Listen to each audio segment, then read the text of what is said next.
In a worn-out garage on the edge of Denver, Elijah Monroe quietly wiped his hands on an oil-stained cloth and listened in silence as Alexandra Holt, the most powerful CEO in the American luxury car industry, declared in front of his entire crew, "You could never build a supercar." She did not know that the Apex Spectre X parked just outside the door, the $20 million machine she called the greatest car she had ever owned, had been designed by that very same man, every curve calculated, every millimeter of aerodynamics engineered, every detail born from 4 years of his life. Who was the mechanic standing in that garage? Stay with this, the truth behind his silence will leave you speechless. Monroe Custom Works opened its doors at 7 in the morning, 6 days a week, without exception. The sign above the entrance was faded at the edges, the paint on the exterior wall had begun to peel in the Colorado sun, and the parking lot held more oil stains than it did cars at any given hour before noon. Elijah Monroe was already underneath a Porsche 911 GT3 when the rest of Denver was still deciding whether to hit snooze a second time, lying on his back on the concrete floor with his eyes half closed, listening to the engine the way a doctor listens through a stethoscope. Not for something specific, but for something wrong. His two mechanics, Brody and Tanner, had stopped trying to understand his methods long ago. They arrived, they worked, they did what he told them, and the results were always correct. That was the arrangement, and it had functioned without complication for the better part of 6 years. The shop itself was immaculate in the particular way that only a man with deep internal standards could maintain it. Tools arranged on the wall by a logic no one else understood, diagnostic equipment beside handwritten logs in a spiral notebook no one was permitted to touch, and in the back corner of the office a small metal filing cabinet with a locked bottom drawer that had no label and was never discussed. At 8:43 the office phone rang. The caller from Meridian Concierge, a firm that placed specialized vehicles with specialized shops along the Front Range, explained the situation in the careful, measured tone of someone aware that how a request is framed determines whether it will be accepted. A client had a vehicle requiring immediate attention, not routine attention, the kind of attention that required someone who could work without oversight, keep a confidence, and understand a machine that most garages in the country had never seen in person. She had already called 4 other shops and none had agreed to take it. Elijah asked what the vehicle was, and after a brief pause she said the name Apex Spectre X. He was quiet for exactly 1 breath, then he said, "Bring it here," set the phone on the desk, and went back to the Porsche. At 8:51 the phone rang a second time, and the screen read Connor, and the conversation that followed lasted 2 minutes and 12 seconds and covered exactly one subject, whether Elijah would be home in time for dinner. He said yes, because Connor had something from school he wanted to show him. He meant it in the way he always meant things, not loosely, not as the tired optimism of a man who hopes the day cooperates, but as a decision that had already been made about what mattered and what didn't. The transport arrived at 2:17 in the afternoon, 2 black SUVs moving in practiced formation ahead of a low-profile trailer that sat close to the ground and carried its cargo under a fitted white cover that concealed everything. The woman who stepped out first from the lead vehicle was not a driver, not a coordinator, and not the kind of person who waited for anyone to open a door for her. Alexandra Holt was 44 years old and wore that fact the way certain people wear everything, as something selected rather than accumulated. Midnight blue jacket, tailored trousers, hair pulled back without a strand out of place, and Lucas Briggs 2 steps behind with a tablet already open in his hands, his eyes moving across the screen with the focus of someone who has been briefed 3 times and is internally running a 4th. Alexandra scanned the exterior of Monroe Custom Works for approximately 4 seconds. She said nothing, but the expression she produced said everything that her professional training kept her from saying aloud. This was not where a $20 million automobile belonged, and she was here because there was nowhere else left in Denver, and that fact was going to stay unspoken. When the transport team removed the cover, the Apex Spectre X emerged into the Colorado afternoon light, the color of pale platinum, not quite silver and not quite white, its surfaces catching the sun at angles that produced a low luminescence rather than a glare, its body long and narrow at the nose and curving into a rear section that seemed simultaneously to taper and widen depending on where you stood. Brody stopped mid-reach for a wrench. Tanner stood motionless for a moment before catching himself. Elijah Monroe crossed the lot at a measured pace, wiping his hands on a cloth, and when his eyes found the car, something changed in his face that lasted less than a second and then disappeared completely. Alexandra was watching, and she did not notice it. What she did notice, and what she could not quite account for, was the way he moved around the car. Not with the deliberate caution of a technician approaching unfamiliar hardware, and not with the over-correct confidence of someone performing competence for an audience.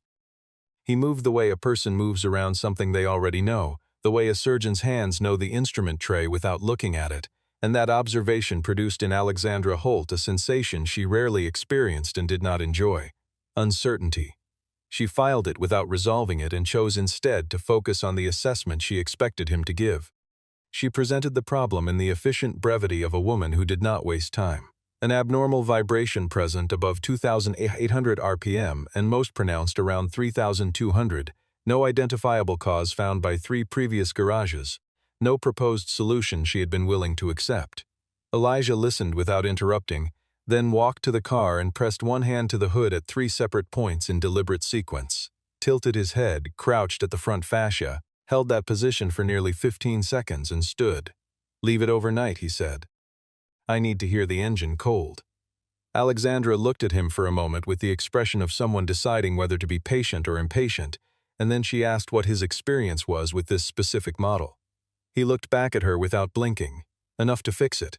He turned and walked back into the shop, and the conversation was over. She returned the next morning with Lucas and an expectation. Elijah had worked until 2 in the morning. On the work table lay a large sheet of drafting paper covered in hand-drawn diagrams, pressure lines, thermal pathways, a cross-section of the manifold system rendered in a hand that was precise and fast and clearly belonged to someone who had been doing this kind of technical illustration for a long time. He set it flat on the table and spoke without apology or qualification. The issue was not the engine, it was the cooling system, specifically the pressure distribution inside the dual-path thermal manifold.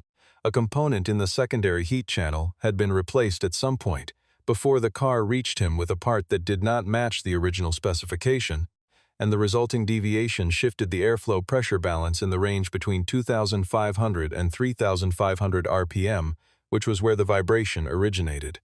Lucas studied the diagram in silence.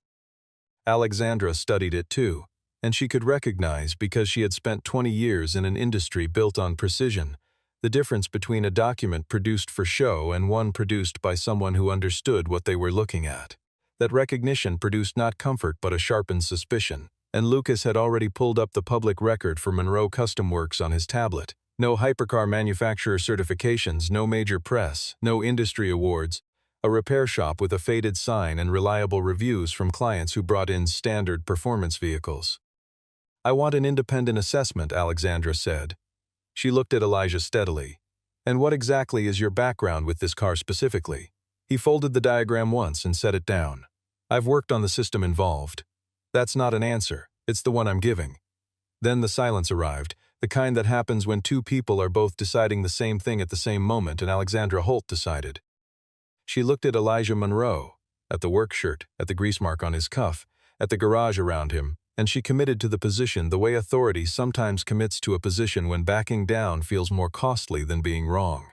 In front of Brody, in front of Tanner, in front of Lucas Briggs and his tablet, she said, "You could never build a supercar, and honestly, I'm not sure you're qualified to touch this one." Nobody moved in that garage for 3 full seconds. Brody found something to look at on the floor. Tanner turned toward the far workbench. Elijah Monroe looked at Alexandra Holt for exactly the length of time it takes to decide that a thing is not worth explaining. And the expression on his face was not contempt, not damage, not the flat indifference of a man who doesn't care. It was recognition. The recognition of someone who has been misread so many times that the experience has become simply a feature of the landscape. "Do you want the car fixed?" he said, "or do you want to keep talking?" She walked out. Lucas stayed, and Elijah turned back to the work. That night, after Lucas had taken his dinner break and returned to the corner chair with a coffee he barely touched, Elijah worked alone under the single-focused lamp above the Spectre X, and his mind went back in the way it sometimes did when there was nothing external to hold it in place. He had been 28 when the project began, his title badge reading Chief Design Architect, his name on every drawing reduced to 2 letters, EM. By a board decision that required the lead designer's identity to remain confidential, a standard arrangement in the industry to which he had agreed without objection. 4 years of work, hundreds of sheets of drafting paper, a design philosophy he had defended through every marketing meeting and every revision proposal with the calm persistence of someone who did not care about attention but cared very much about getting things right. Perfect function with the absolute minimum of display. The dual-path thermal manifold was his invention, an approach to thermal management across the drivetrain that allowed the engine to operate at its theoretical maximum without the degradation that afflicted comparable machines at sustained high revolutions, patented under the company's name with an internal notation that read Inventor EM. 3 cars were built, each requiring nearly 8 months of assembly. The first went to a collector in Dubai, the second to a private buyer in Switzerland. The third, the one on his lift in Colorado, had passed through 2 prior owners before reaching Alexandra Holt, who had paid $14 million for it at a private New York auction and considered it the centerpiece of everything she had built. The cars were unveiled in the spring of 2015, and the press called EM the most quietly brilliant anonymous mind in 21st-century automotive design, and nobody knew who that was, and that was the week Rachel died.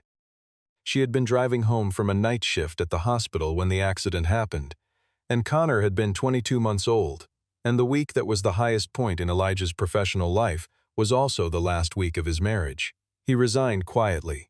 The board pushed back hard because they could not understand why the person who had just designed the most celebrated car of the decade would walk away from it, and he did not explain.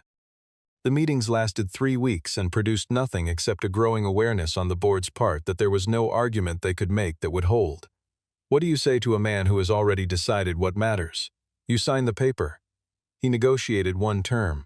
He surrendered his financial interest in the company's future revenue from the Spectre X, and in exchange every document connecting EM to Elijah Monroe was sealed permanently and without exception. They signed because they needed him to go quietly, and he had given them what they needed. He opened a shop in Denver because he needed work he could leave at 8 o'clock, and because Connor needed someone at the dinner table, and because the kind of life that had produced the Apex Spectre X had also produced a boy who had lost his mother at 22 months, and the boy was more important. Now standing in front of the DPTM with his hands on the manifold casing, he found the problem in 7 minutes. The secondary regulation valve was a near-match replacement that someone had installed without understanding that the DPTM's tolerances did not accommodate near-match anything. 3 millimeters in internal diameter. 3 millimeters that created a pressure imbalance every time the engine climbed above 2,800 revolutions per minute. Only someone who had the original design specifications would know to look for it, and only someone who had written those specifications would recognize it immediately by touch. Elijah retrieved a legal pad from the office and began writing out the corrective procedure from memory. On the 3rd morning, Alexandra arrived with someone new. Marcus Webb carried a leather portfolio and the settled authority of a man whose credentials were the first thing he communicated about himself, and he had come with 8 years of experience at a European hypercar manufacturer and a consulting practice built on the kind of assessments that wealthy clients paid substantial rates to receive. He spent 45 minutes with the car, reviewed Elijah's diagnostic notes with the expression of a man looking for what he expected to find rather than what was actually there, asked 2 technical questions that Elijah answered directly, and produced a conclusion. The throttle body assembly required replacement. A specialist part from a supplier in Munich at $85,000 plus labor, and he presented this with the tone of a man delivering a confident solution to a problem he fully understood. Elijah waited until he finished, then set his corrective procedure on the table beside Webb's portfolio, 4 handwritten pages with 2 additional pages of pressure diagrams, and said plainly, "The throttle body isn't the cause. If you replace it, the vibration will remain. You will have spent the money and the time and still have the same problem." Marcus Webb looked at the document, looked at the man who had produced it, and said that the analysis did not follow any published diagnostic protocol for this vehicle class and had no basis in publicly available technical documentation, which was not wrong, because the specifications for the DPTM had never been released outside Apex Dynamics' internal archive. Lucas Briggs looked at the pressure diagrams for a long time without speaking. Alexandra looked from Marcus Webb to Elijah Monroe, and the choice she was making was not actually about the car, and some part of her understood that. She chose Marcus Webb because he had a portfolio and a contact in Munich and the entire vocabulary of established authority, and the man across from her had none of those signals, only 4 pages in a handwritten hand and a certainty she could not explain. Elijah picked up his document, folded it, and said one sentence before walking back into the shop. "When the vibration is still there after the throttle body comes out, you know where I am." Lucas Briggs did not follow Alexandra to the parking lot immediately.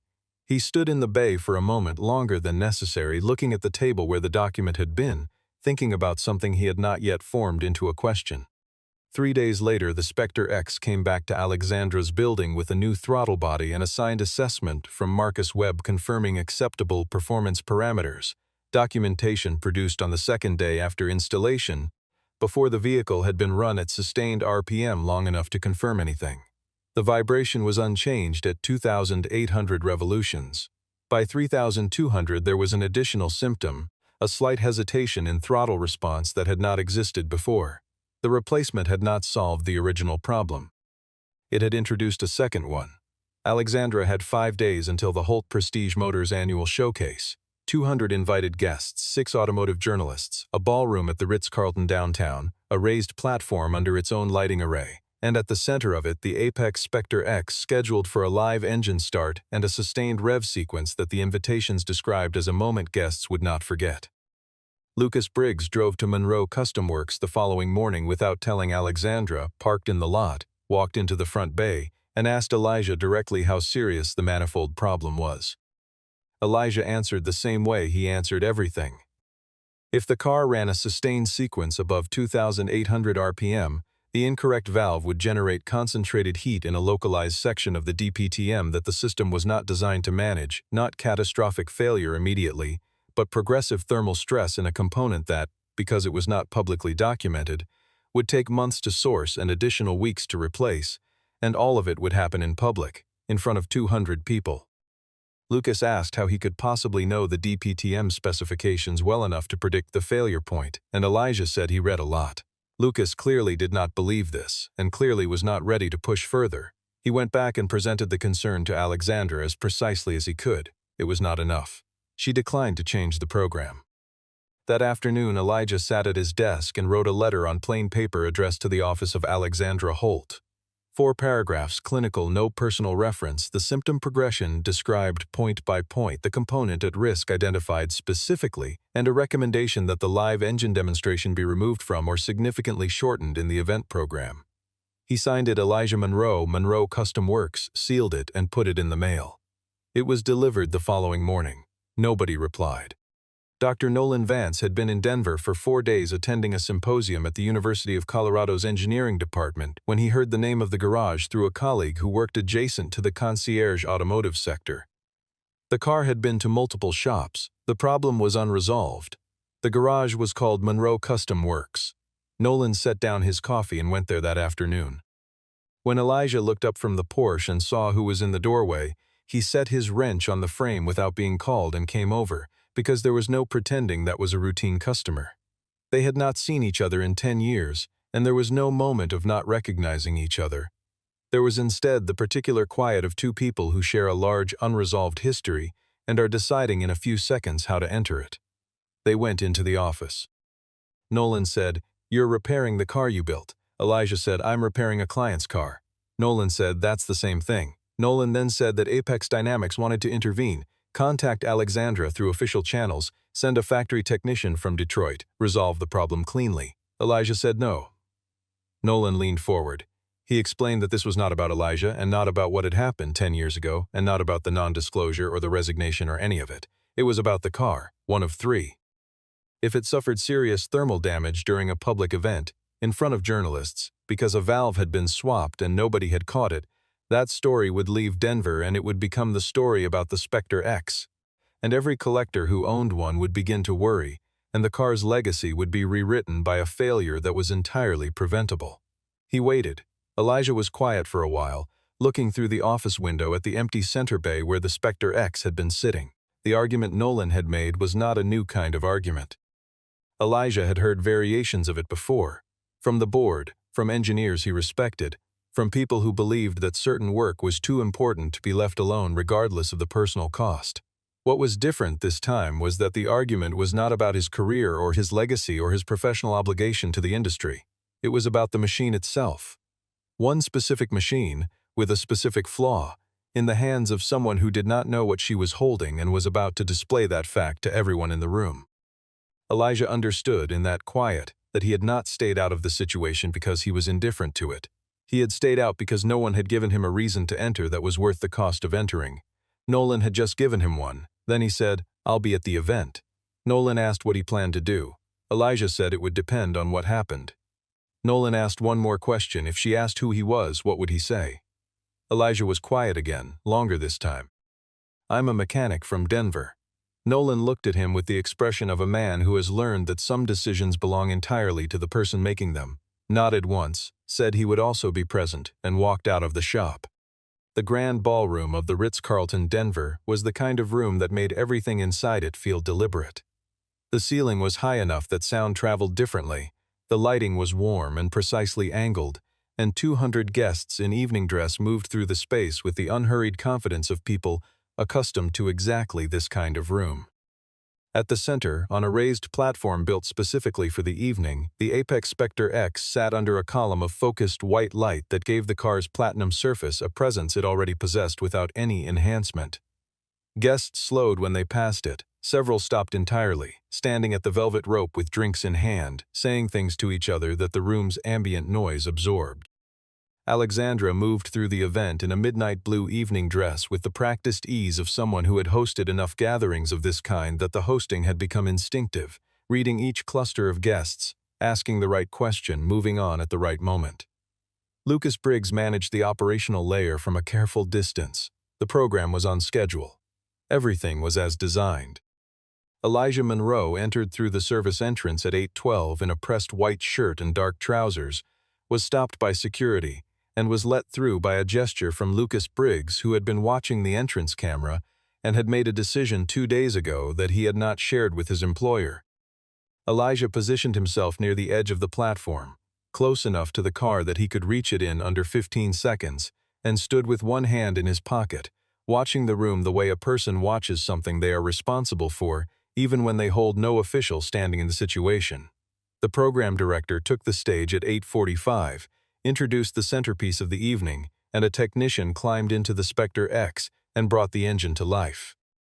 The sound that filled the room was low and broad and seemed to originate from somewhere deeper than the machine itself, and several guests set down their glasses, and the rev sequence began climbing past 2,000 RPM with the controlled authority of a properly operating machine. At 40 seconds, the vibration arrived. It came first as a tremor in the platform structure that guests near the rope felt in their feet before their ears confirmed it, and then as a roughness threading through the engine note, a texture that did not belong to this machine. The thermal indicator on the monitoring tablet began climbing in a steady, purposeful arc. The technician looked at the screen. Marcus Webb, standing near the rear axis of the platform, turned pale. Elijah was already moving. He walked at the pace of someone who knows exactly where they are going and does not need to hurry because they are already thinking past the act of arriving. He stepped past the velvet rope. A guard moved to intercept. Lucas Briggs raised one hand from across the room. The guard stopped. The room was getting quiet in the specific way. Rooms get quiet when something real is happening inside them, and 200 people were watching a man in a white dress shirt open the hood of a $20 million car in a hotel ballroom. His hands moved with the certainty of a man who had designed every component he was touching, who knew not just how the system functioned but why each element existed, what problem it had been built to solve, what it would do when pushed beyond a corrected tolerance. 4 adjustments, a pressure check by hand at 2 points, a 5th adjustment.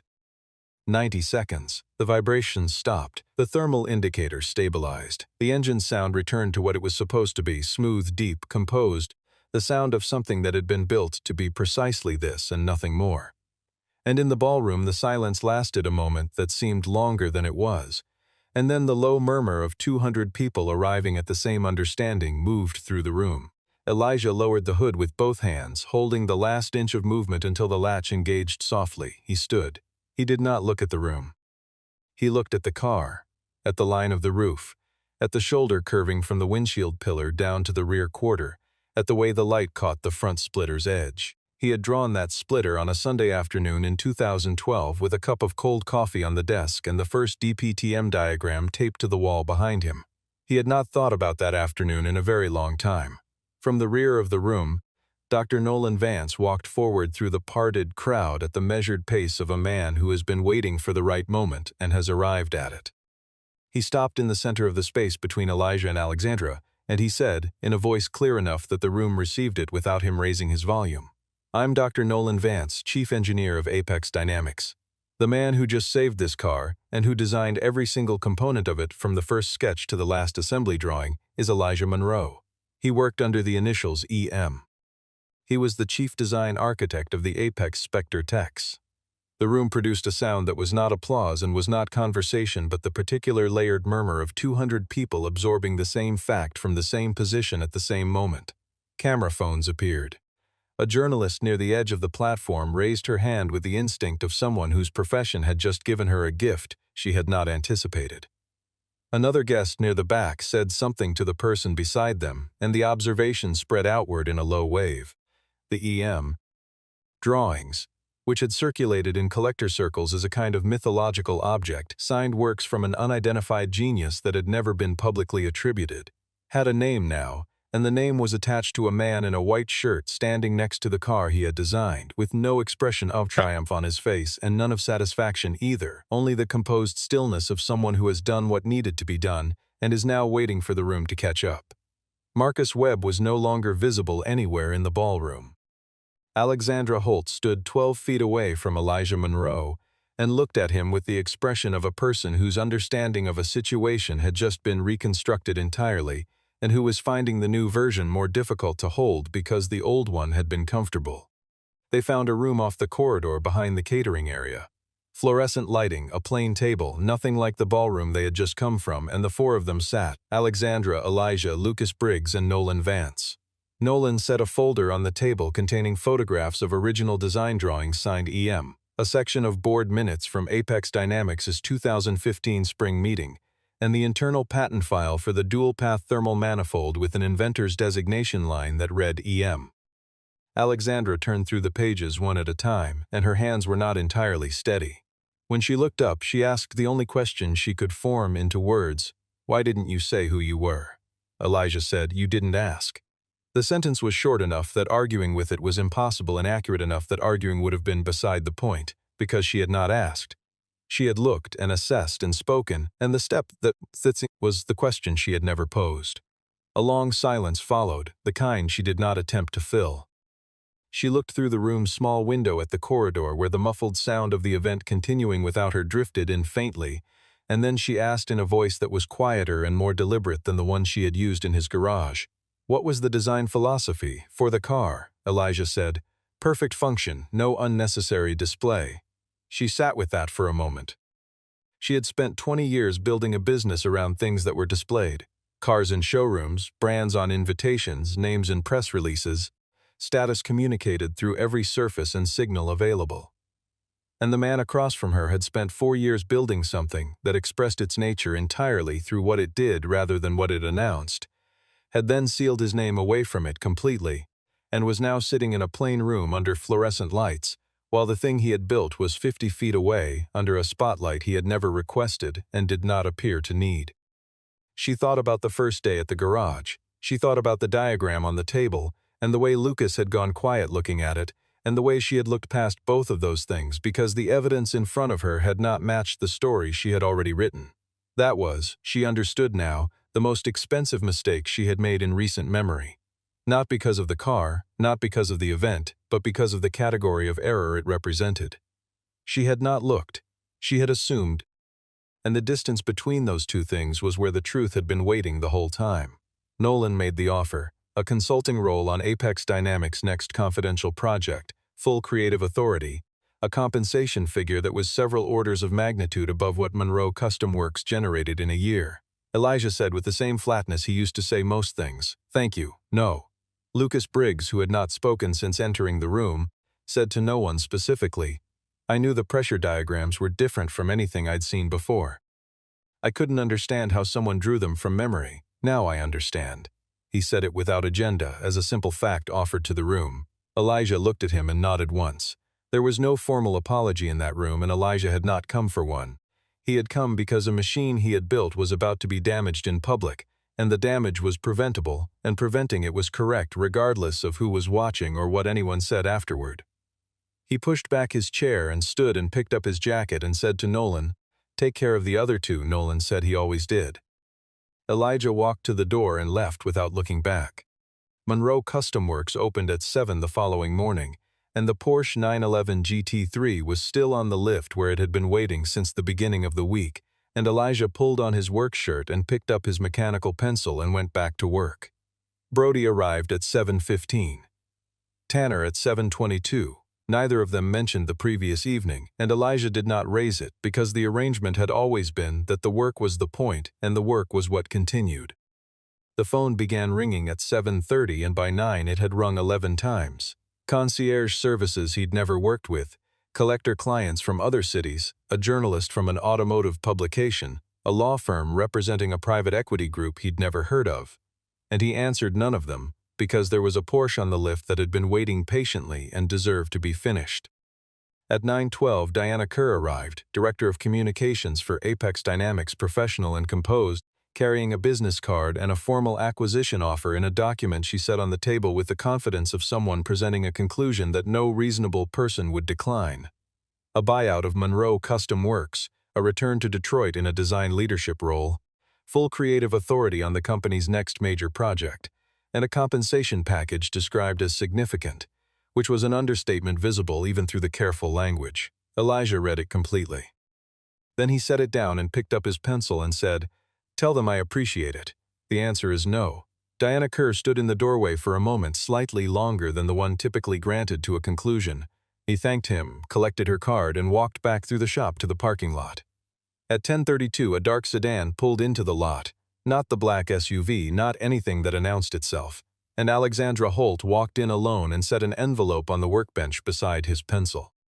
Inside was a check covering the full amount of the initial diagnostic work she had walked away from without paying when she had taken the car to Marcus Webb.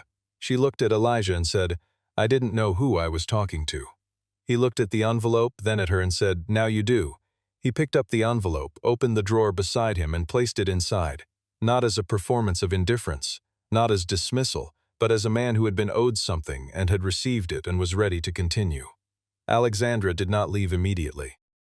She stood in the shop and looked around it, at the tools on the wall, at the drafting paper folded on the workbench, at the work lamp over the lift, at the Porsche waiting on the platform, and she had no word for what she was looking at in that room, which was its own kind of answer. Then she walked to the door and went out, and the sound of her footsteps across the lot was the last sound that came from that direction all day. That evening, after Brody and Tanner had gone home and the main bay lights were off, Elijah sat alone in the office and unlocked the bottom drawer of the metal filing cabinet. Inside was a folder of drafting paper that had yellowed at the margins over 10 years, and beneath it a lanyard badge inside a plastic sleeve. The badge read Apex Dynamics at the top, and below the logo, in the same clean typeface used on every official document the company had ever produced, it said, "Elijah Monroe, Chief Design Architect." He held it in the quiet of the shop and looked at his name on it for a while. Not EM. Not a set of initials chosen by a board that wanted the work without the person. His name. The full name of the man who had spent 4 years designing a machine that 3 people in the world owned, and who had then walked away from everything that came with it because there was a boy at home who needed someone at the table. He thought about the DPTM, the hours in the lab testing pressure tolerances, the late nights filling pages with thermal calculations, the argument he had won with the engineering team about the manifold's secondary channel, the specific shape of the debate and how much it had mattered to him at the time. He thought about the 3mm valve that had caused all of this, how small that deviation was against the full scope of the original design, and how it had taken someone with complete knowledge of that design to find it in 7 minutes. The work had spoken for itself. It always had. That was, he supposed, what he had been trying to build toward from the beginning. Not recognition, but something that stood on its own without requiring its author to stand beside it. He sat with the badge in his hands for a long time. Then he set it back inside the plastic sleeve, placed the drafting folder on top of it, and closed the drawer, not because the name embarrassed him, not because the chapter needed to be hidden, but because it was complete. Everything about that period of his life that needed to be said had now been said, in a hotel ballroom in front of 200 people, in a service corridor under fluorescent light, And in this office by the simple fact of what his hands had done in 90 seconds. The drawer closed. He turned off the office light. He looked at the time, checked that the bay was secure, and walked to his car. He had 17 minutes to get home. Connor would be setting the table. Monroe Custom Works would open at 7 the next morning, the way it always did, the way it would continue to, because the work was the point. The quiet, precise daily work of a man who knew exactly what he was doing and had never needed anyone else to know it too.